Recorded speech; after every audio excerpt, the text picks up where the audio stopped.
дома, учиться будем. Ну, мы работаем. У нас также рабочий день посменно идет. Так что вот, сейчас вот иду в данный момент с работы. Буду смотреть «Мажор» по CSGO. У нас нету выходных. Ну, для кого-то локдаун, для кого-то выходные дни, а для нас, журналистов, это обычные трудовые будни.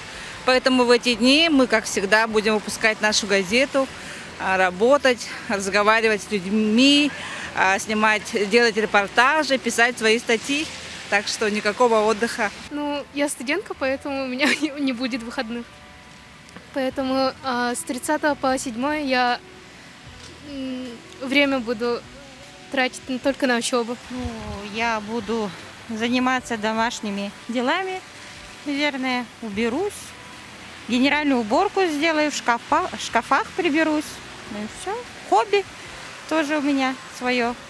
Буду заниматься хобби. В деревню съезжу к родителям. Буду у бабушки. Домой, в село пойду. Отдыхать буду, что? Просто лежать и спать.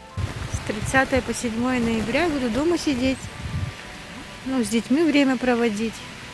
Все.